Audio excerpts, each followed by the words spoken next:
ڈیرہ مراد جمالی چیزل آباد میں water supply system ہونے کے باوجود اہل محلہ تالابوں کا پانی استعمال کر رہے ہیں۔ اہل محلہ کا کہنا ہے کہ 2022 میں آنے والے سیلاب کے دوران واٹر سپلائی کے مین تالاب میں گندا پانی داخل ہو گیا، مگر محکمہ واٹر سپلائی کی غفلت و لاپرواہی کے بنا پر تالاب سے گندا پانی نکالنے کے بجائے دوبارہ تالاب میں پانی بھر دیا گیا۔ اس کے علاوہ علاقہ مکینوں کو سہولت فراہم کرنے کے لیے واٹر سپلائی سسٹم تو قائم کر دیا گیا اور مین پائپ لائن بھی بچھا دیا گیا، مگر گھروں کو پانی فراہم کرنے کے لیے کنیکشنز نہ لگانے کی وجہ سے اہل محلہ تالابوں سے پانی بھر کے لے جاتے ہیں، جبکہ دوسری جانب واٹر سپلائی کو چار دیواری نہ ہونے کی وجہ سے واٹر سپلائی غیر محفوظ ہے۔ مزید اس حوالے سے عوام نے وش نیوز سے بات چیت کرتے ہوئے کہا۔ بات کی جائے واٹر سپلائی کی تو یہاں کے سارے گھروں کی گٹر کی پانی اور سیوریج سسٹم سارے اس بڑے تالاب میں انٹر ہو گیا، تو پی ایچ ای کی نالی کی وجہ سے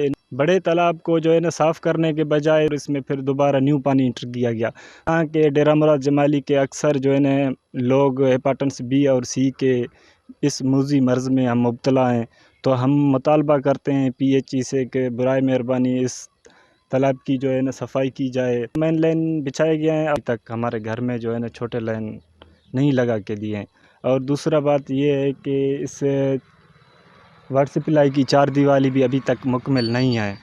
تو ہم یہ بھی مطالبہ کرتے ہیں کہ برائے مہربانی اس کی چار دیوالی مکمل کی جائے جلد سے جلد۔ اور آج کل دیکھ رہے ہیں کہ حالات بھی بہت خراب ہو رہے ہیں، زیادہ تر ٹرانسفارم کی چوریاں بھی ہو رہی ہیں، تو جلد سے جلد ہم یہ مطالبہ کرتے ہیں کہ برائے مہربانی اس واٹر سپلائی کی جو ہے چار دیوالی لگا کے اس کو محفوظ کر دیا جائے۔ علاقہ مکینوں نے ضلعی انتظامیہ سے گزارش کرتے ہوئے کہا کہ واٹر سپلائی کو محفوظ بنانے کے لیے چار دیواری لگایا جائے اور عوام کو ہیپاٹائٹس جیسے موذی مرض سے بچانے کے لیے تالاب کو صاف کیا جائے۔ کیمرہ مین معشوق رند کے ساتھ ریاض بلوچ، وش نیوز، نصیر آباد۔